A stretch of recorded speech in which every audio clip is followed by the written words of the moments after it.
नमस्कार दोस्तों, आज की इस वीडियो में आपको बताऊंगा समांतर श्रेणी चैप्टर का सवाल करा। यदि किसी एपी के प्रथम 14 पदों का योग 1050 है तथा इसका प्रथम पद 10 है तो इसका सारवंतर ज्ञात करें। ठीक ना, हमें सारवंतर निकालना है जिसमें कि 14 पदों का योग 1050 दिया है और इसका प्रथम पद भी 10 दिया है। तो ध्यान से देखिएगा, यदि आप YouTube पे सर्च मार रहे थे इस सवाल को तो ध्यान से आपको देखना है। सबसे पहले हमें इस सवाल में प्रथम पद और सारवंतर को मानना होगा। ठीक ना, वैसे तो हम ऐसे भी निकाल सकते हैं कि प्रथम पद को ए से सूचित करते हैं और सारवंतर को डी से, लेकिन थोड़ा मान के लिखेंगे, अच्छे तरीक़ा से स्टेप बाय स्टेप हल करेंगे तो पूरा नंबर मिलेगा। लिखेंगे माना कि एपी का प्रथम पद ए तथा सार्व अंतर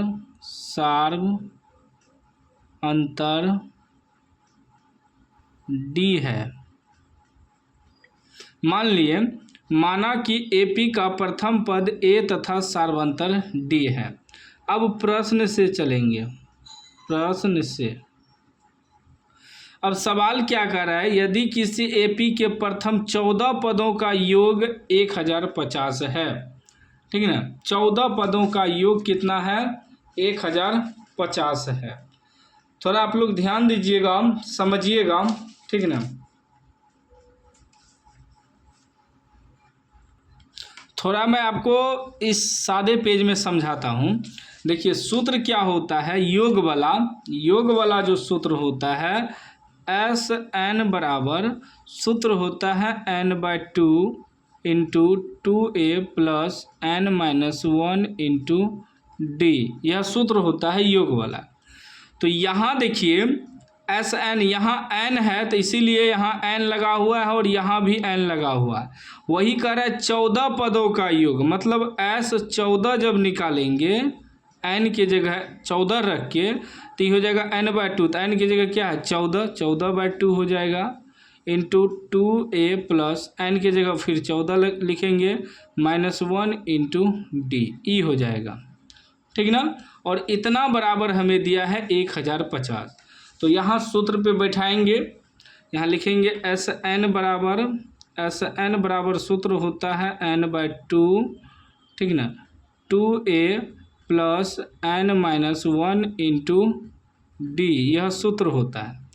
तो यहाँ एस एन बराबर हमें दिया है 1050, इसका योग, ये हुआ टोटल योग, ये कितना दिया है 1050 लिख लेंगे।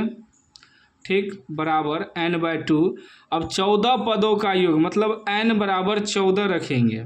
अभी तुरंत हम आपको समझाएं तो 14/2।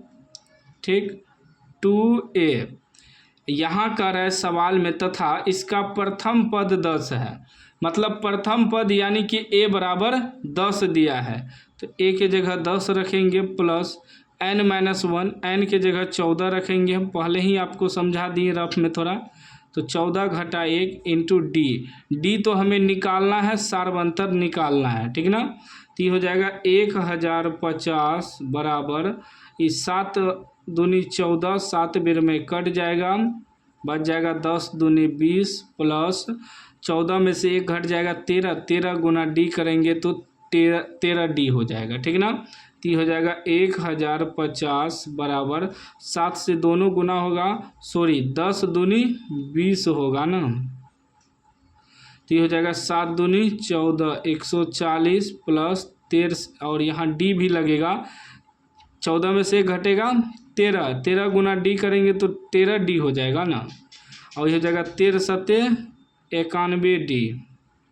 ठीक, अब देखिए ये हो जाएगा 1050, इधर आएगा तो -140 हो जाएगा, बराबर में बच जाएगा 91 डी।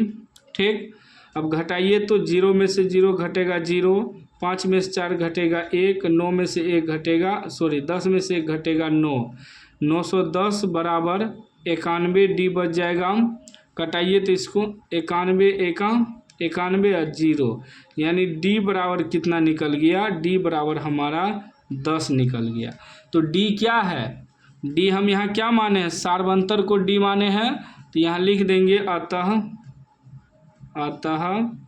सार्व अंतर डी बराबर 10, यह आपका आंसर हो गया। ठीक ना। तो उम्मीद है आज आप सीख गए होंगे कि इस तरह का सवाल को कैसे सॉल्व किया जाता है। बाकी वीडियो अच्छा लगा हो तो लाइक कर दीजिए, चैनल को सब्सक्राइब कर दीजिए और घंटी को दबा के ऑल कर दीजिए।